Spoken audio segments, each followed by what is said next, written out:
Legend says there's been a curse on these woods. Hello and welcome to episode 131 of Popcorn and Prosecco, a show that's all about talking about movies. I am Perri Nemiroff, and here is my lone co-host today. It is Kristy Puchko. Dun da da da! Angie Han's not here for sinister reasons. That Tiff. Yeah, sinister Tiff reasons. She's seen all the good movies early. How dare she? Actually, the movie we're talking about today did screen at TIFF, though, so technically we are talking about a TIFF movie, too. Ooh, fancy. It did. That movie is Blair Witch, formerly known as The Woods. So what we're going to do today is we're going to talk for 15 minutes about Blair Witch, give you our full review on that. Then we're going to switch gears for a hot topic, and in honor of the release of Blair Witch, we're going to talk about our favorite found footage movies. Alright, so let's jump into our Blair Witch review right now. I am going to lead that one, and here is the IMDb synopsis. After discovering a video showing what he believes to be his sister's experiences in the demonic woods of the Blair Witch, James and a group of his friends head to the forest in search of his lost sibling. Yep, IMDb, A+ for you. That is what the movie's about. So, James's sister is Heather, one of the main characters from the original 1999 Blair Witch, and I think that was a pretty damn smart way to connect the two movies that felt very natural to me, but This one, if you haven't seen Blair Witch 2 Book of Shadows and you're concerned about missing out, don't worry, because this new Blair Witch movie does not address it at all. This is kind of its own thing, and what I keep calling this new Blair Witch isn't necessarily Blair Witch 2. I keep calling it Blair Witch 1.5 because it is not... It's not the same movie that we saw in 99 in some senses, but it feels the same way. Because they rip most of it off? Oh, stop it. I knew this is where this was going. I was preparing myself. They don't rip most of it off. This to me feels like a group of people who don't know what happened to the people that went into the woods before them, going into the woods and exploring the same situation, but with the upgraded technology that comes with the movie, and also taking upgraded place witch nearly powers 20 years later. That feel really remakey. Well, so here's the thing. I take a lot of issue from this early on because I like the idea of her having a sibling that wants to find her, but instead of it being like a sibling who's been looking for her, he's like, oh, I was 4 when Heather disappeared, which is just an awkward way to be like, we wanted attractive 20-something, so he had to be 4. And it was just like, how does he even remember her at 4? But fine, whatever. So then he's like, I'm going to go into the woods and find my sister. And then the girl who's like sort of crushing on him / the new Heather, because she's like a wannabe documentarian, is like, but what about the rumors of the Blair Witch? And he just shrugs. Like, they never have a serious conversation about the whole thing that supposedly is the reason his sister disappeared to begin with. And they mentioned that they found some footage of Heather's, right? So does the Blair Witch movie exist in the world of Blair Witch? what? Okay. No. Well, is the only footage he has the thing he found on the internet? Yeah, that's the only footage James has. So, in the world of Blair Witch, the Blair Witch Project doesn't exist. That's actually a good question that I never really thought of. I would imagine it would. What's the opening title card for the Blair Witch Project? Something about this footage was found, blah, blah, blah, blah, blah. Yeah, so in theory, yes, I mean, right? Because he also mentions the house, which again you do see in the...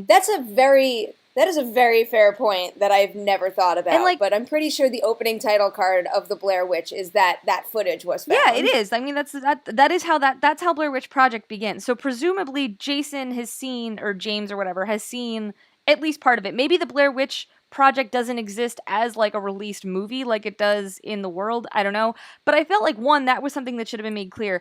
But two, especially like what his opinion on the Blair Witch is, but they never get into that. Like, it's just something the film refuses to deal with. And then, like, it made me really annoyed with the characters because, like, if the whole thing is supposed to be your sister is doing a documentary on the superstitions of the Blair Witch and you don't even look at that before you go into the woods, like, that seemed incredibly fucking stupid. I can read it. In October of 1994, 3 student filmmakers disappeared in the woods near Burkittsville, Maryland, while shooting a documentary. A year later, footage was found. So presumably James saw the footage. Excuse me. So... presumably, the Blair Witch Project does exist within the world of the Blair Witch, and okay, I can't argue that point whatsoever. I feel like but it would have been more interesting if they had run with that more, like because they try to set up a new Heather, and that this girl Lisa really wants to make a documentary about this whole thing, but also wants to bang James, which was like a subplot I needed nothing of. That was just distracting. Yeah.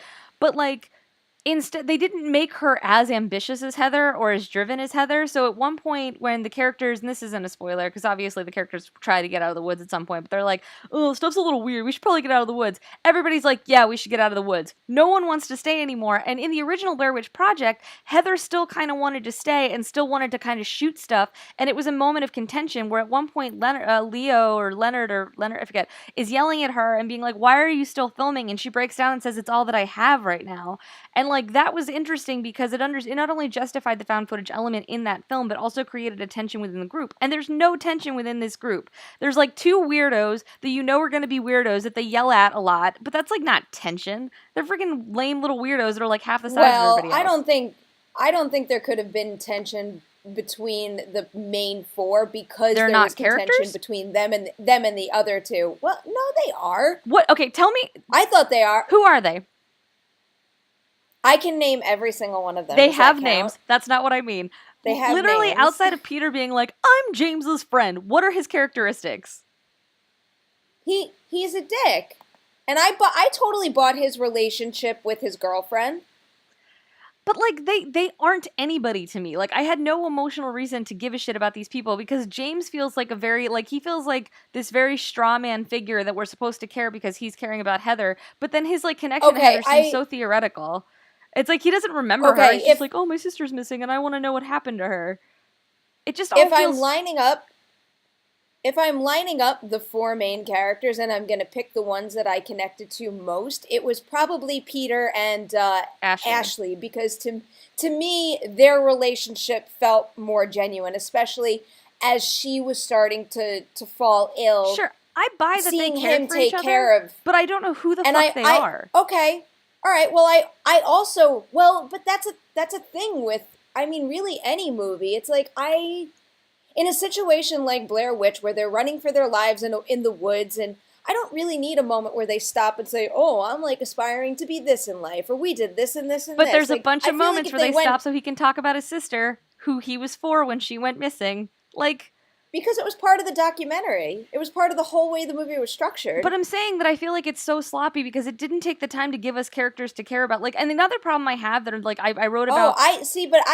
I cared about them because of the organic relationships that built up between the four of them as the movie went on. Because even James and Peter, I thought they had a really convincing friendship. So, you know, when certain things happened to certain characters in the movie, I felt it on multiple levels. Oh, I thought the acting was too bad to feel invested in those characters, and I thought that there wasn't enough caricature. But then the other problem I have is that in the original Blair Witch, they cast 3 people who are unknown actors and who looked like normal people. Like they were average-looking people. These kids all look like they could be on the CW next week. Like, they're all good-looking enough that they could be, like, wandering in from, like, an Urban Outfitters catalog.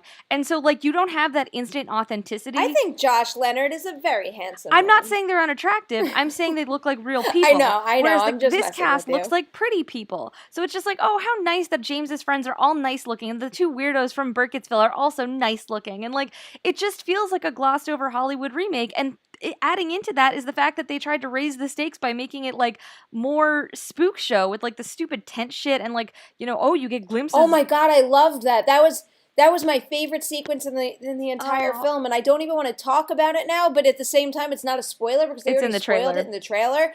That part in the middle where they find the stick. I'm trying to think about ways right now to describe it without completely. But everybody knows they find the sticks. It's just They find the sticks, and it's just like a quick succession of things that I didn't expect to happen that happened all of a sudden, and I think that was just so well orchestrated and so well shot and so different from the first movie. See, that's what I like about this, is that the only way they could have made another Blair Witch movie is if they had the Blair Witch and the Blair Witch didn't do the same thing to her victims as she did the first time around. And I think what they did was spot on. I, in theory, agree with you. I almost just dribbled into the biggest spoiler and I just caught myself. I, in theory, agree with you, except that, like, the fact that they stayed true, I feel like they stayed true to all the wrong elements of Blair Witch, which is like, they're like, oh, we'll make it found footage. Oh, we'll have, like, a female documentarian character who's sort of ambitious and has, like, ulterior motives, which even Heather didn't have ulterior motives. She was trying to prove that Blair Witch didn't exist. And then it was like, oh, shit, she does. And she just kept filming. So that's different. But, like, and it didn't feel tense to me. I didn't feel invested in these characters. By the time they get to the finale, which is such a beat for beat ripoff of the original. No way. Come Oh my on. God, the third act of this movie is done so exceptionally well, especially because somehow the geography makes sense without making any sense whatsoever. And I thought visually it was absolutely stunning. Oh, and again, I was so it takes the bored. mythology of the Blair Witch and her abilities like a baby step forward without going too crazy, being like, look, I totally sequel, disagree. look at I all think these it got powers. goofy. Oh my God. That, like, all the way they, I'm not going to get into specifics, but, like, the way they talk about her body and stuff, I was just like, oh, come on. It felt like the laziest horror tropes. Like, I don't get Adam Wingard as I don't find his stuff scary. I find it, like, it does nothing for me. I don't know. Well, I wouldn't say this about Adam Wingard as a filmmaker, but I will say this about Blair Witch and found footage is anyone who asks me, like, should I see Blair Witch? What I've been saying is, if you do not like the first Blair Witch, and if you do not like found footage, this movie is 110% not for you. I do feel like most people who are very attached to the original, though, will be very satisfied with this movie. Wow. As a huge so here's something funny. As a huge Blair Witch fan who watches it over and over and over again, I really respect the fact that Simon and Adam were able to recreate that same type of sensation, because still to this day, it doesn't matter how many times I've seen Blair Witch, if I watch it by myself in a dark room, I get that same tense feeling where I notice that I'm clenching my fist before. Did you enjoy the fact that instead of actual, like, well-earned scares, it was just a bunch of loud noises at random moments? Like, literally, it's like someone turns and it's like, brah, and they're like, oh my God, and they run screaming. Like, it happens over and over again. It wasn't, though. I mean, I know the specific noise I think you're trying to imitate, and that came with something else that upped. It just it sounded like EDM to me. Just again and again, it was just like dub, what do you call it? Not dub smash, dubstep. It was all just like, Matt's gonna get mad at us if we can't say this. It was like that sound effect from Inception, the brom, and they're like, oh my God, Inception's starting, and they run away. Did you just say Brahms? Yeah, because it does that like Brom sound. Oh no, I'm talking about the boy and having flashback to Brahms. But like I just didn't find this scary, and it was so frustrating to me. And it was funny because I came home from Blair Witch annoyed at how much I came home from Blair Witch annoyed at how much I didn't think Blair Witch was scary. And Blair Witch Project was playing on Sci-Fi, and they were promoting it to promote the new movie, but then they kept being like, what if Blair Witch Project was shot today? And they would show footage from Blair Witch with like Instagram and Snapchat filters. And what was funny was I was like, oh, I can't tell if they're trying to say don't go see this new movie because it's nonsense like this shit or not. Like, I couldn't tell. But it's like, it felt to me like if you thought, like whether or not you liked Blair Witch, if you watch Blair Witch and go, oh, I wish there were blowjob jokes and a higher body count and like nonsense other horror tropes that had nothing to do with the original in here, then yeah, I guess that's good. But, like, for me, it's not that I wanted the Blair Witch Project again, but, like, at a Comic-Con, I heard such good things that I was expecting something new and exciting, and what I think Wingard and Barrett did was they just piled in a bunch of other modern tropes into what was established in 1995, and it's not good. Or 99. It was 99. Like the original Blair Witch scared the shit out of me. I remember vividly the feeling of that finale, and in this one, I was so bored. I was literally yawning. I strongly disagree. I was one of the lucky few who got to see the movie when it was all that hype at Comic-Con. So, I came out absolutely loving it, and I definitely try to make a point to never let my surroundings or my situation impact how I feel about a movie. But at the same time, it's always in the back of your head. I'm like, oh, maybe I just liked it because I saw them all switch their t-shirts from the Woods to Blair Witch, and that was really cool, and I have good memories now. So I saw it again last week, and on a second viewing, I think it holds up especially well. I saw you tweet I enjoyed it just as much as the first time. I was scared just at the same exact times. I thought they did an exceptional job, and I just want to point out, too, I pointed this out on one of the Collider shows recently because I keep hearing people say that found footage is a cop-out, and that's obviously like a long-running thing that everyone always says all the time. It's a derided genre. It is, oh my God, it is not a cop-out at all. I just feel like the general consensus I keep getting is that some genuinely think that found footage is just about doing something super low budge where you carry a handheld camera in your hand, you just run around like a lunatic and you shoot whatever. That is not what found footage is at all. And especially with a movie like Blair Witch, where you have each of your 4 main characters wearing those little earpiece cameras. You got the drone camera, you got the other DV camera.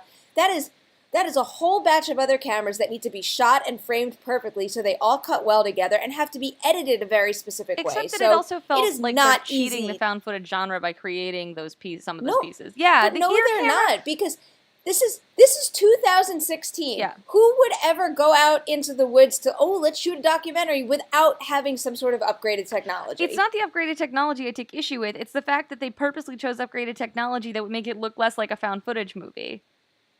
It found like they were trying to cheat. I still thought it.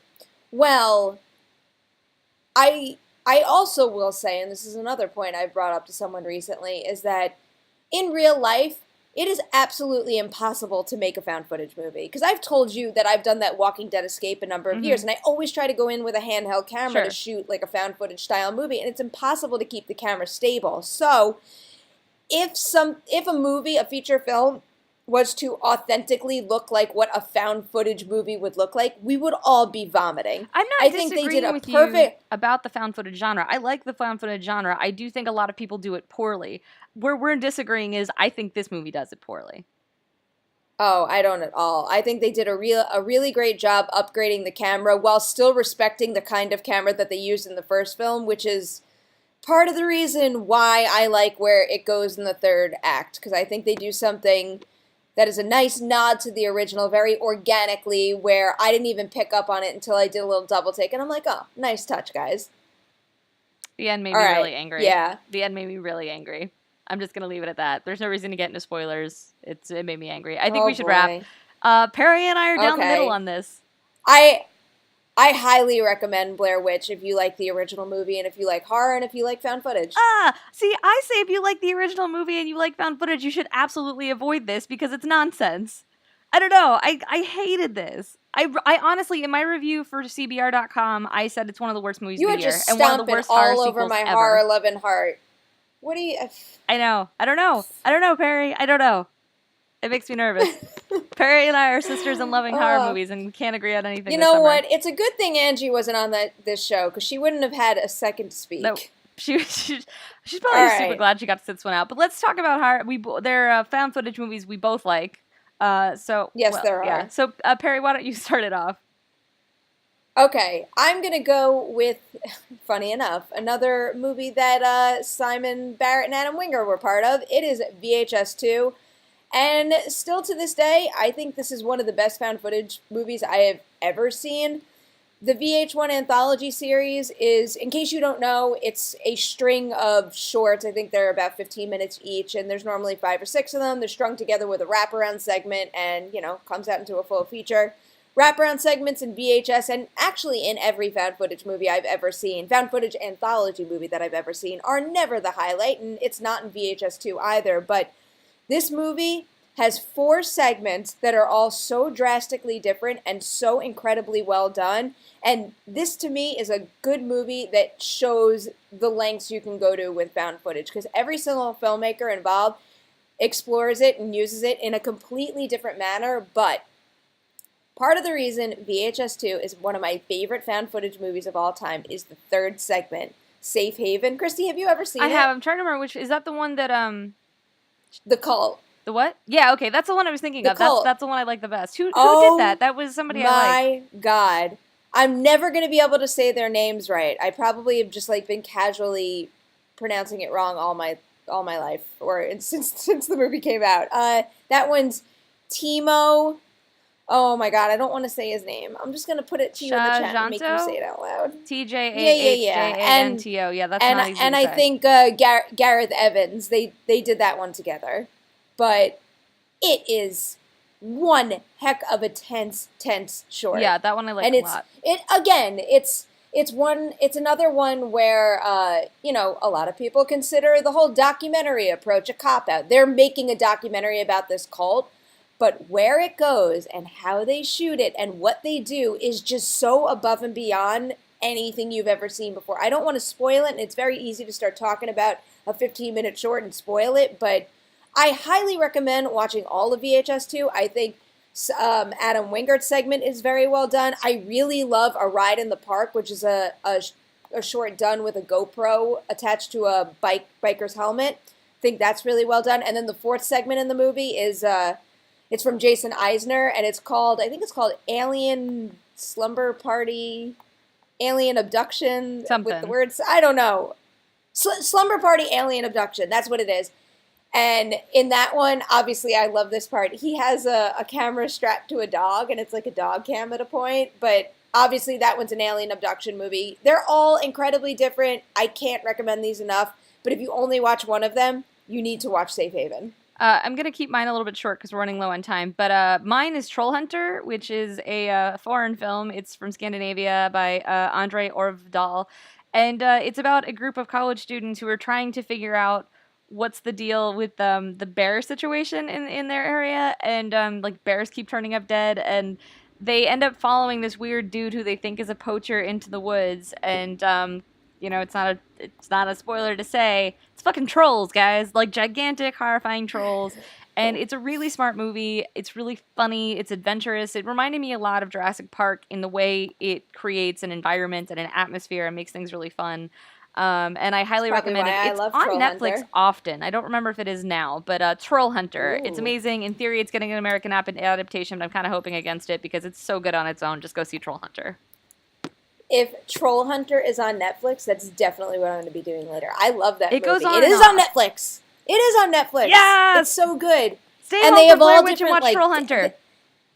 They have all different types of trolls, too, and they have all these abilities. They just do such a good job building the troll really world. Outstanding. I love that movie so much. I would have watched a sequel to Troll Hunter rather than an American remake. Yeah, I would too. I would watch the sequel. I don't want to watch someone screw with this world because what Andre created is so specific and fun. I just want to see more of that. It's so well done.